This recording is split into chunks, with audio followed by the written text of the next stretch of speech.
Okay, I'm going to hit record. Okay, go for it. Hey, this is Dr. Madan Shah. And wait, what am I saying? Oh, I forgot the script. Let me start. Round two. That's All cool. right. I can edit. It's all good. Yeah. Hey, this is Dr. Madan Shah. You're listening to Vroom Vroom Beer with Jeff Smith. Ready to win over here. All right. You can say whatever you want after the dot, dot, dot. Yeah. Hey, this is Dr. Madan Shah from winley.com. You're listening to Vroom Vroom Beer with Jeff Smith. And I just want to remind you that you can actually fix your allergies for long-term relief, and we'd love to help you with it. That's perfect. I would love to do that. Yeah, let's do it. All right. Let me hit stop. I'll be right back. Are you ready to thoughtfully steer away from your revved up, frenzied, and far too often scripted life? Then welcome to Vroom Vroom Veer with Jeff Smith, where he guides you down the road differently traveled by sharing unique experiences with guests who have managed to shift away from a life stuck on cruise control and veered their way into a more authentic and fulfilling one in all sorts of interesting and kind of remarkable ways. Get ready to Vroom Vroom Veer with your differently traveled road chauffeur, Jeff Smith. Jeff Giles, thank you so much for being on Vroom Vroom Veer and welcome to the show. How's it going? Thank you for having me. I'm happy to be here. Looking forward to this. Yeah, this is going to be fun. So you wrote a really cool book, and Langley Powell, langleypowell.com, yes. Not Pile. That would be a whole different story. .com. So talk a little bit about what you're most excited about, your book, your job, your life, whatever. Yeah, Langley Powell and the Society for the Defense of the Mundane. It's a supernatural comedy about a world-renowned debunker of paranormal phenomena who dies suddenly in a freak accident and is very annoyed to discover that he has become a ghost. And Right. Yeah, you know, as one does. With as far as the book goes, I'm very excited that I did it. I never thought that I had a novel in me. I did not see myself as a novelist. It seemed like an impossible thing to do. So Wow, that's cool. the fact that I did it and that it was published the year I turned 50 is something that I'm pretty proud of. Yeah, congratulations. Thank you. It's a lot of work to write a novel. It's a lot of work. Yeah. It's a lot of commitment, and then selling it. Good for you. That is where the work is. Yes. I wrote it. I wrote it during the year of COVID. I wrote it in 2020. Okay. Started it in April, finished it right around Thanksgiving, and then I spent the next few years trying to find a literary agent. And Wow. it sounds like you know that is. Yeah, That's especially now. You know, like everybody is like self-publishing. You know, yeah. so that just means like if you want to get it like published by a publisher, it's almost like the bar is higher. It seems like to me. I don't know. Yeah, maybe. I mean, the first thing that I published, the first book that I published came out about 10 years ago, and that's a nonfiction book that is an oral history of the long-running ABC daytime drama One Life to Live, and that Wow. I self-published. Okay. I self-published that because I wanted to get it out. The show was the ABC canceled the show, and then it was brought back as a streaming series. Oh, neat. Before that was really a lot That was of a what thing. was happening Right, with right. entertainment. Okay. So there was all this uncertainty around what the hell was happening with the show. And so I feel like I need to get it out. So I'm just going to self-publish it. And also, when you publish something that is targeted at that narrow of an audience, it's very easy to promote. You know exactly who you're looking for. Right. A novel is a very different proposition. And I also thought, this seems sellable to me. This seems like a kind of a commercially friendly endeavor that I'm writing. So Okay. I want to know if I That's a can nice do feeling. Yeah. it. Yeah, well, it was an accident. You know, I didn't set out to do it that way, but I wanted to see if I could do it. I wanted to see if I could find a publisher to put it out, and so I was willing to spend the time. But boy, is that discouraging process. Yeah. Yes. Yeah. It's like It dating really- on steroids. It's like just you have to keep all those rejection letters forever. I'm sure they're emails now, but however you get them, just keep them and say yes, okay. Instead of feeling shitty about this, put it up on the wall. Say this is what it takes. A lot of these. That's a fantastic way to approach doing it. I was not very structured with my approach. I felt I would just do it during the times when I was okay with hearing no. I would do it during moments when I was feeling you had like a defense armor built up. Yeah. Okay. On the days that the rhino skin was a little thicker, I would say, all right, I'll send out some. I'll query. I'll send out some pitches right now.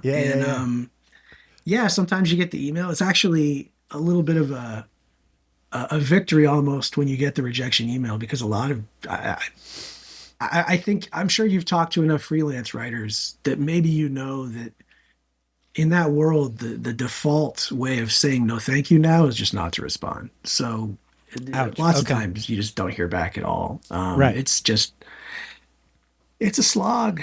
We all do that though nowadays. I mean, like I think there's so yeah. much, like I do that. Like if I see an email that is like I know that the person just somehow realized that I have a podcast. They didn't look at the description. They don't know what the show's about. They're just flinging their guy everywhere, right? I'm going to give them about the same amount of respect they gave me. Now, if somebody pitches me with at least they read the website, then maybe I'll read the email. That's perfectly fair. Yeah. And to your point, there's a lot more of that static now. So I can understand why. Right.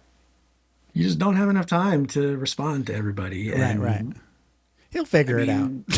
Much like you, frankly, sometimes I am suspicious about whether or not there's even a human being at the other end of that piece of communication. So I get it. But so I spent a few years trying to find an agent who could land this with a publisher, and then Humorist Books had an open submission period last fall. And so I sent in the manuscript, and they liked it enough to put it out, and here we are. Oh, wow. Just like that. Just like that. It sounds so easy once it's done. Right. I know. Yes. When I was... The overnight success that took 25 years. Right. Yes. When I was on that long quest to find an agent, anytime we would interview an author on my show, the Record Player podcast, I would never come out and say, you have to tell me how the fuck you found an agent. I would just sort of dance around like, I'm going through this right now myself. And I know it's kind of, nobody has any answers. You want to say that, but you already know the answer was, I just got lucky. And I think that's, I think that's it. I think that's the only real answer to that. And it's, if you really want to be an author who is published by a publishing company, then I think you just have to hold out for that lucky break. You have to be willing to endure until it happens. Endure. There you go. It's a good word. It's a good word. Have you ever heard of an author, Scott Sigler? I don't think so. So I'll give you the short list. So he basically podcasted his way into getting a publishing deal. Okay. And this was in the beginning of the podcast, like probably 2005-ish.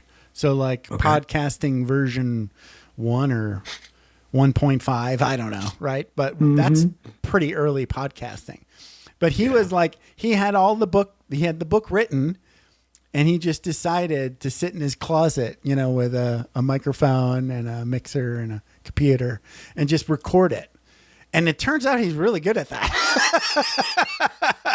And I think his goal was, because he just kept slogging at that forever.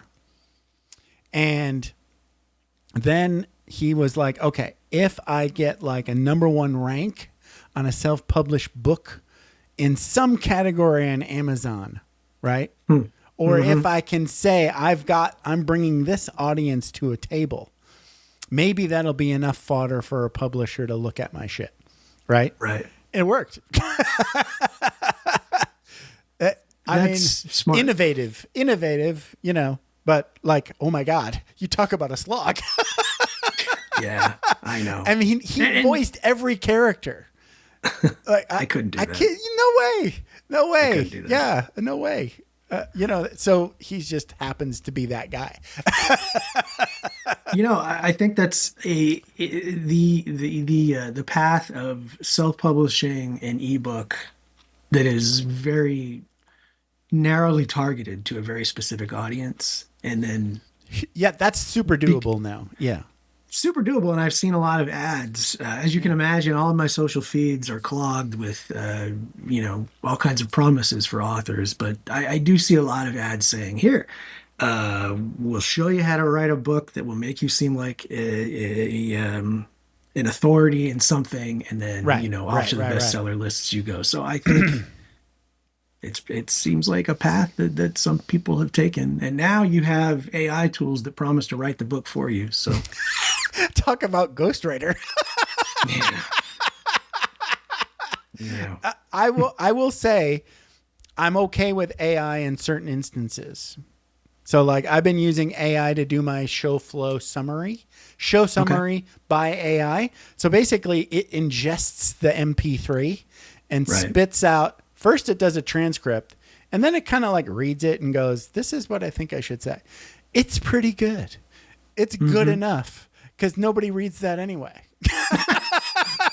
I'm assuming you look at it. I read it to make sure it doesn't say anything inaccurate or stupid. Right. But outside of that, I really don't, I know nobody reads it, but Google needs text there. Right. Right. So, okay, I'll use the machine to feed a machine. Yes. I don't think that's a bad use. No, I think it's great. Yeah. I mean, if people were actually going to my website to read the show notes, they're not. But if they were, then I might put some time into it. Anyway. So let's talk about like vrooming and veering and you growing up. So what part of the country did you grow up?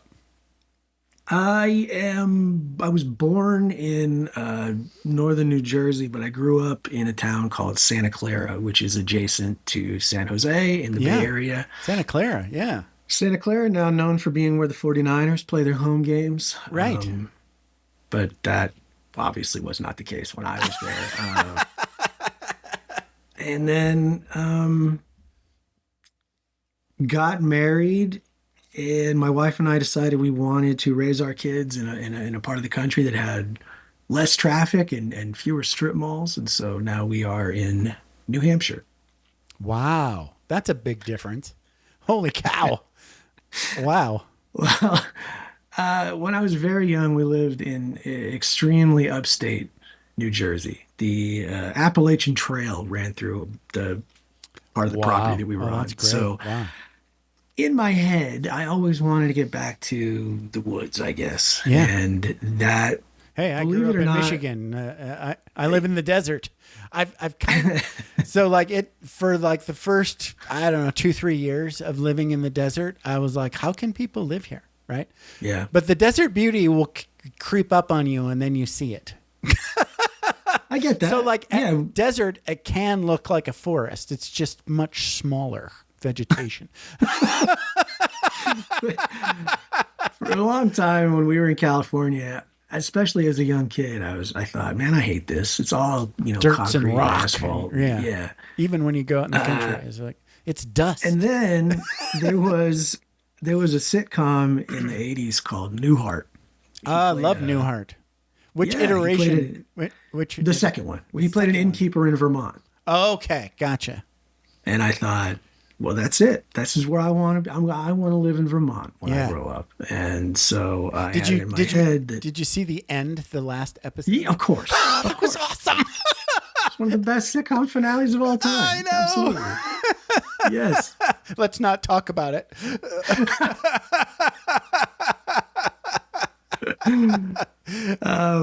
But yeah, so that's all kind of part of how I ended up back in the Northeast. So you're in the woods now again. essentially. I mean, for New Hampshire, we are, I would say, in the suburbs, but I think everybody else would find it pretty The rural. woods. I mean, Yeah. yeah, yeah, Gotcha. yeah. Gotcha.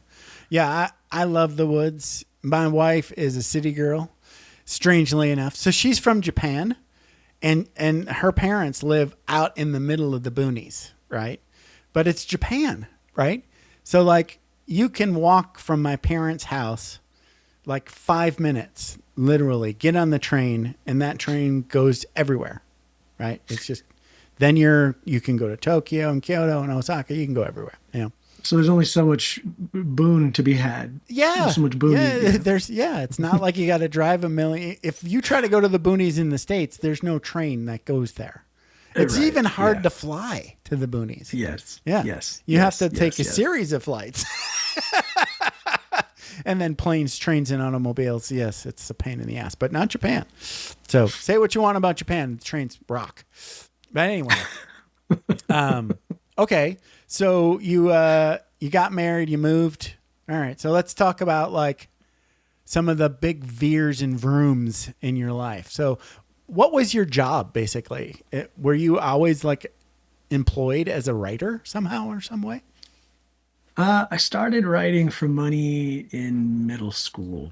I Holy got cow. hired by a Wow. local paper to write music reviews. And that was my like millions of other dumb young boys, my dream was to grow up and make a living making music. Okay. I didn't have the I don't think I had the patience to learn how to play an instrument at that point. So writing came much more naturally to me. It was sort of a shortcut into that world to write about music rather than trying to make it. Wow. And I did that off and on through high school, and then I graduated high school. And rather than doing the responsible thing of going to college, I decided it would be a great idea for me to publish a newspaper, which was how I found out for the first time that I am not a very good businessman. That didn't last very long. And then for about a year and a half, I ended up delivering home medical supplies. And Wow. That sounds like a yeah, shitty job. there definitely was some shit involved for sure. Yeah. Okay. Well, you know, we all have those jobs where, you know, you get a job to Yeah. pay the bills. Yeah. Yes. Yeah. And so I did that for a while, but when I was publishing the paper, I met a couple of musicians. They were part of a two-man group. They called themselves the Rails, and they sent me their demo, and I loved it. And even after I stopped publishing the paper, I kept in touch with these guys. And one day, I think I called the main songwriter and vocalist. His name is Fred Wilhelm. He's a professional songwriter now. But I reached out to him and I said, hey, look, you know, I have a little bit of money. How about if I get you guys on a plane and send you out to LA and you can just knock on record label doors and walk in and play for them? And he kind of chuckled and he said, look, that's great. But if you really want to spend money on us, let's make an album Yeah. instead of this Knock on ridiculous doors thing. boondoggle. Yeah, it's never going to That's not going to work out. See, he was right. So, I mean, you would have had a good time, but so I gave those guys a pile of money and they made a record. And that was Wow. when I started. I ran a record label for a while. holy cow. Put out an album of theirs in 94, which was back when if you were going to release a record, you really needed to have distribution because there was no such thing as digital distribution. There was It no all physical. iTunes. There were no iTunes, Right, yeah. right. No Apple. Right. Right. And that was a hump that, you know, MP3s were illegal, right? there weren't even MP3s at that point. There That were was no later. MP3s yet. Okay. Yeah. Wow. Okay. 94. Yeah. Pre-internet. 94. My bad. So, Yeah. well, it was very 90 much 97. The internet became almost a thing, I think, in my world. yeah, you're getting closer now. Yeah, yeah. The MP3s I mean, that's was closer. dial up, but yeah. Right. Yes. Yeah, and then MP3s were probably toward the end of the 90s. But anyway, Okay. it was a very much a learn as you go kind of thing. These guys were separated by a lot of space. One was in New York, one was in Nashville, so they couldn't really play out to promote the thing. And again, I realized that I am not a natural born businessman. Mm. And I also realized if I'm going to be spending money on releasing music, then I want it to be mine. And Oh, so, wow. Okay. also in '94, I started working on my first record, which worked on off and on for a long time. Worked various strange jobs in the interim. I worked as a resume editor for a while. I helped run an after school program at a Catholic school. Just, a little bit of this and a little bit of that Okay. until that album came out in early 2000. And that version of the label, we released a few albums. We released that guy, Fred Wilhelm, that I told you about. He released a solo record through the label at that point. My songwriting partner and multi-instrumentalist in the band that I was releasing music as, he put out a record.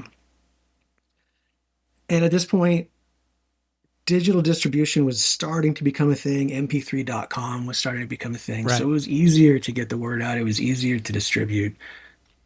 But it's still hard to have a hit. It's really hard to make money Yeah. releasing music. And I I put out a solo album during this point too. And while I was out performing to promote it, I started to realize that I was marking time between cover songs in the set. Oh, wow. And I thought, if I am this bored by my own material, then I have no right to ask anybody to pay for it. I am just committing noise pollution. So Oh, no. And I decided, you're realizing that during gigs. Wow. Ouch. yeah, Yeah. yeah. Okay. Toward the end there, yeah, absolutely. So I walked away from that, and during this period, I there was one record I was trying to get artwork done for. I needed to get it done by a certain date, and the designer wasn't giving me what I wanted. And so I went out to the store and I bought Photoshop and I taught myself how to use it. And from there, I got a job as a graphic designer. Isn't that funny? Working for, yeah, working for an electronic lobbying firm. And around this time was when I met the woman that I would eventually marry. And it was also around the time that the tech bubble would burst. Right. So, we got engaged. I flew out to Rhode Island to meet her family for our engagement party. I came home, walked into the office. My computer didn't work. My phone didn't work. And it turned out that while I was gone, I had been laid off. So, Oops. yeah. So I called my fiance at the time and let her know what's going on. And God bless her. She said, okay, we'll go back to school. Oh, wow. And I said, oh, okay. So that's what I did. I finally went back to college. You're like me. It's like when you have no plan and somebody gives you a suggestion, you go, Yes. sure. Okay. Yeah. Okay. 100%. So The rhino armor at its weakest. Please give me an idea. and college is great for that Yeah. if you're ready for it. I don't think I was ready for it at 18, but I was ready for it at Whatever. 20 something. late 20s. Okay. So I ended up getting a history degree. And That's funny. and That's hilarious. I end up getting a history degree. that's how Wow. I was gonna be a teacher. And then while all this was happening, That's where the history I- comes from in the book, right? Okay. Now Yeah, for sure. things are starting Yes. to make sense. Okay. The pieces Yeah. are falling into place. In the Langley Powell book, there's a Yeah. lot of like obscure history references. I'm like, okay, what's going on here? Either he likes this stuff or he did some serious research at some point. That is all true. Yes. Okay. When I was writing the book, I imagined that it was for middle grade readers, and that's okay. why Okay. I wanted to lay in some of that history stuff. When I was done, I was told that this is not a book for middle grade readers. So, Okay. I'm happy with those cameos, though. I think they're Yeah. some of the more entertaining parts of the book. But while I was getting my degree, I started writing about music again. And this was the mid-aughts, when if you had a music blog and you updated regularly and you knew how to make sentences, you could attract a decent amount of attention. And Oh, wow. so, Okay. kind of without meaning to, I ended up acquiring some mild renown. I was covered by sites like Idolater and Stereogum, and Wow. Interesting. ended up building a pretty decent audience. And through that, Stepped into a little bit of fame. You did. yeah, Wow. for the such as it was in the context of that Yeah. period. Yeah, Nothing wrong with that. So that led to a gig reviewing music for another site, and then also getting a job that I took as a 15-hour-a-week lark for a digital media company, and ended up staying with them until this past June. Wow. Okay. Right before the book was, I think it might have been 2 or 3 days after I found out what the book's publication date was going to be. I found out that my position was being eliminated and I didn't have a job anymore. So I have lots of veers here in this story. lots of veering, not so much rooming. You're more big on the veers, really. You're like, I guess I'll do this. I had the same sort of attitude towards life, but I was in the military, right? So one of the good things that a lot of civilians don't realize is if you're in the military 20 years, it's not like a monolithic thing, right? It's like surviving brief periods of your life and then escaping, Yes. It's like, oh, I'm in Japan for 2 years and I'm really glad I'm leaving now because I pissed off all these people and they don't think I'm funny anymore. And I never wanted to go back in that building ever again, which is ironic because I did. I ended up going back in that building later on. So anyway, I have not listened to all of your episodes, so I don't know to what extent this corresponds with the experiences that you've heard about from your guests, but I feel like a lot of people go through life this way. They don't. Most people I know don't use their degree. that's true. That's a common theme. That most jobs that you get because you know somebody. Totally. Yes. Things have a way of all of my jobs. I don't think I got any other than temp gigs. I don't think I ever got a job from like a resume site or a ZipRecruiter. I think I figured out the actual purpose of ZipRecruiter. It's for like unemployment fodder, right? Like you can spend 5 minutes on ZipRecruiter and list, okay, I applied, copy, paste, put it on the unemployment form, and now I'm done for another 2 weeks. Got it. Yes. I'm not going to get those jobs. I already know, but I did apply.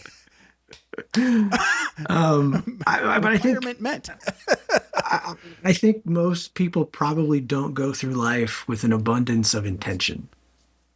I think you're right. And some people do, and I tend to have like, I think more of the opposite of the folks that just think they can throttle the universe and bend it to their will, which is awesome, because it never works out. Right. Right. No, so my comedy brain is always tooled up for what, it's the veers are beautiful usually, delusion. It's great. Yeah. Yeah. I think if you do begin to apply intentionality to your life, it happens after you've learned the value of doing that, as opposed to just kind of accepting whatever passes through your transom. It's I don't think that there are very many people who are just made that way. I think life sort of teaches you, or eventually gives you moments where you're like, okay, this is an opportunity for me to think about what I'm going to do before I do it. Yeah, totally. That was definitely the case when I found out that my job was going away. So let's talk a little bit about the book, because Yeah. we're getting close to the end already. I know we're having a lot of fun, but we're supposed to talk about the book. I read the book. It was most of it. I'm just like towards the end. I'm at the thrilling conclusion.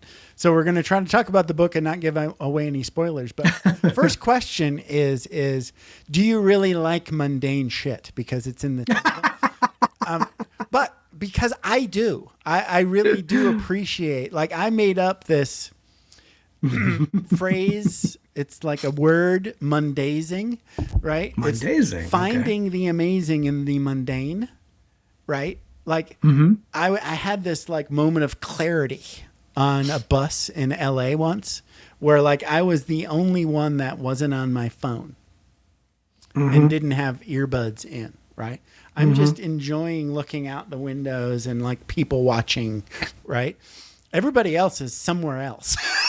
Right. I'm one of the few people on the bus there, experiencing that mundane moment. It's awesome. When I find those things, it's like, okay, this is like a new form of meditation. Just sort of like, you can't look. You might get in trouble if you look at people, but you can see. And there's a difference. Yeah. I agree with all that. Where did you come to? How did you get to this mundane idea? Well, I had a coworker who used to threaten me anytime I pissed her off that she would come back and haunt me from beyond the grave. And I like that. I always thought it was, yeah, I thought it was, I mean, she's half my age. And so I think one day I was just like, look, if anybody's going to haunt anybody, it's going to be me haunting you. And she said, but you don't even believe in ghosts. And I thought, that's kind of funny. And it got me to thinking about, Okay, got it. what kind of person you would have to be in order to be like very aggressively opposed to the idea of an afterlife. Right. And so that's how I started thinking about our pal Langley. And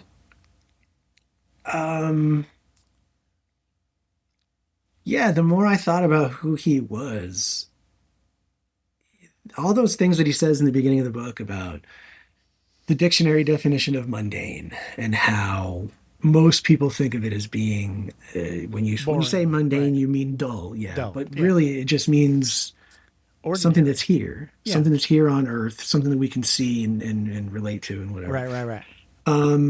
And I got inside his head a little bit, and I think he has a valid point of view. I don't know that I would describe myself as a champion of the mundane, but I certainly think of myself as a skeptic, as my coworker knew. Anything is possible. I don't know how probable it is that ghosts and angels surround us, but Right. I'm willing to accept the possibility. Well, that's nice. See, there you go. You stepped off the hard point. Yes. Good for you. Yes. But yeah, that's really how it came about. Okay. I started thinking about who would you have to be? Who was your Templar for Langley, if you had one? In my head, he sounds just like Fraser Crane. Oh, wow. Fraser Crane. So where my brain went was, and this is just because of his job, was Amazing Randy. Yeah, right. Yes. Okay. And that is why the character is born in 1960, and that was because I wanted him to I wanted his career to happen during the sort of tail end of the period when you could be on television for being somebody like that. Okay. When Right. Uri Geller and the Amazing Randy went on Carson or whatever, stuff like that. Yeah, it doesn't really happen that much anymore. No. So No. yeah. But It's no, like, you're absolutely right. Like we don't even have debunkers that anybody knows anymore. I know. Right. I know. We And just have need them.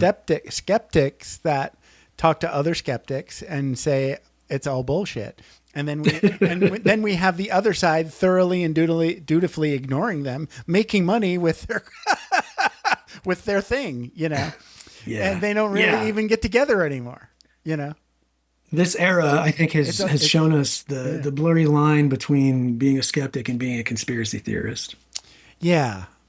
Like, have you ever heard of, who was the guy that was really into mushrooms and psychedelic? Timothy Leary, is that who you're thinking of? Yeah, no.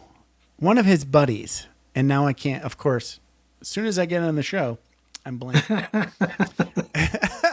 Anyway, maybe it'll probably come to me as soon as I stop talking. But he spent a lot of time studying mushrooms and tripping.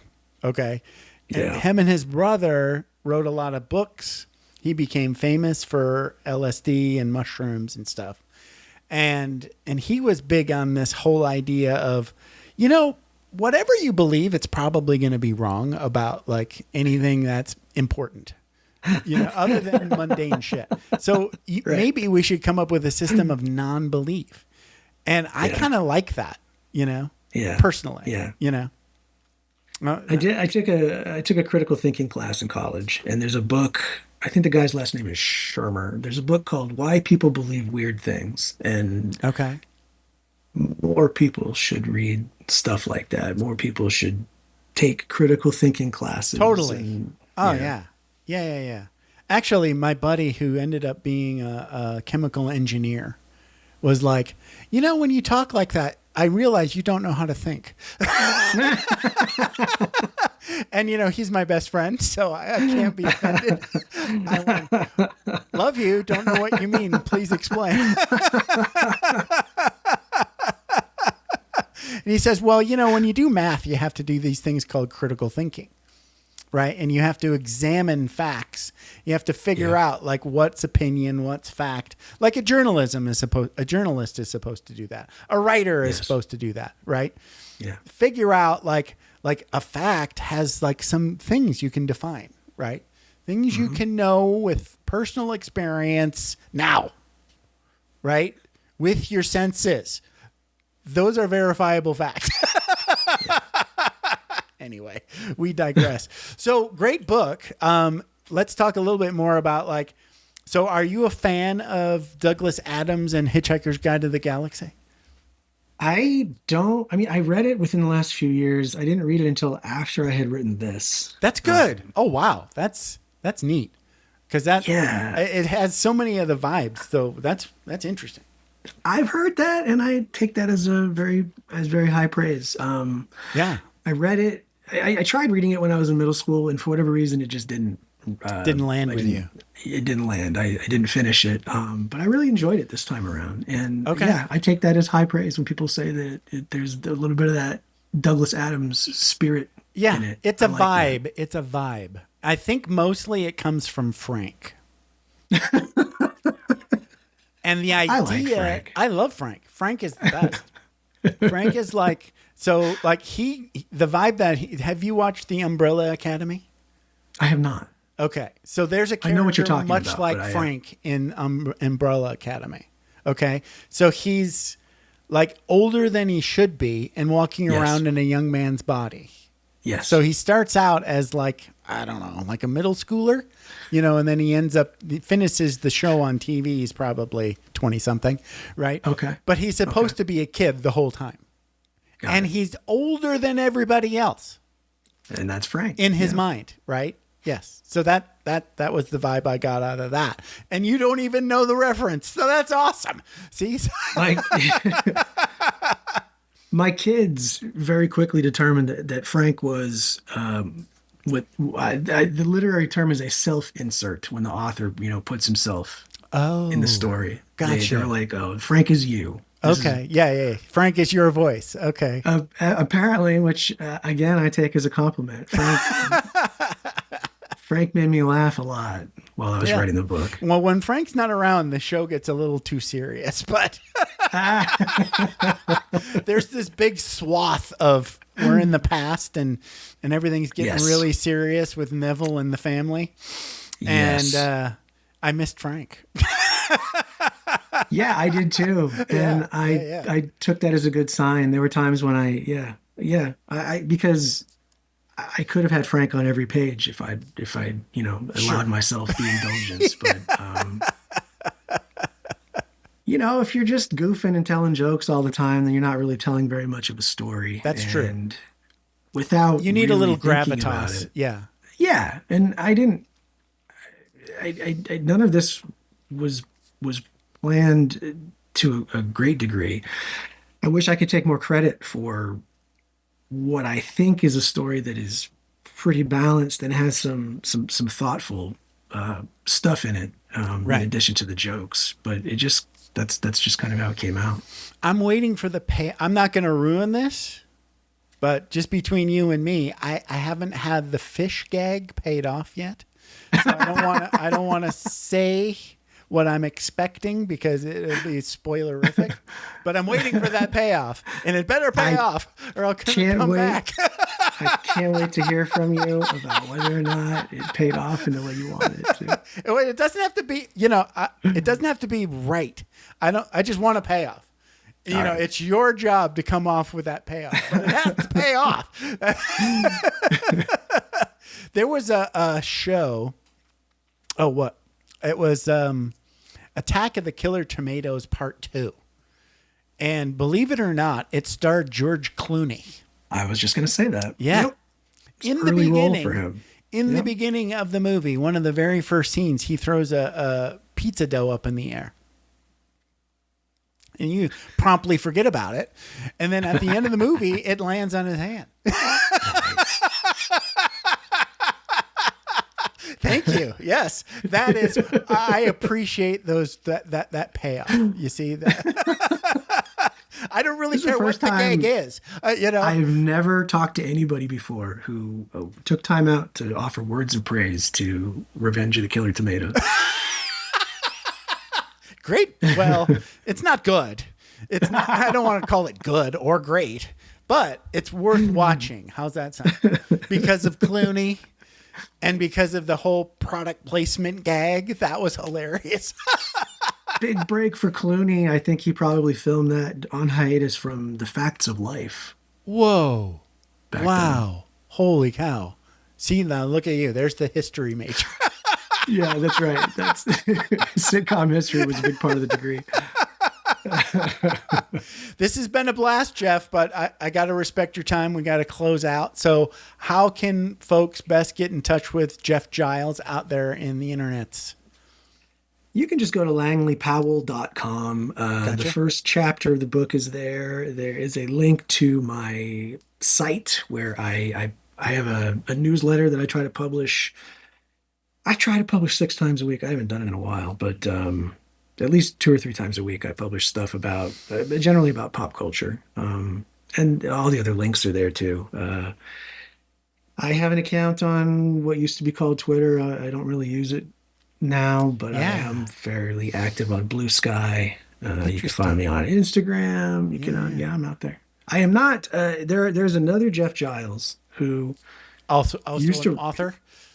Yeah, actually, he used to. So weird. He used to work for Time and Entertainment Weekly, and he and I used to get each other's mail, so we became pretty friendly. Oh, nice. That's cool. He put out a book called The Edge of Darkness a while back.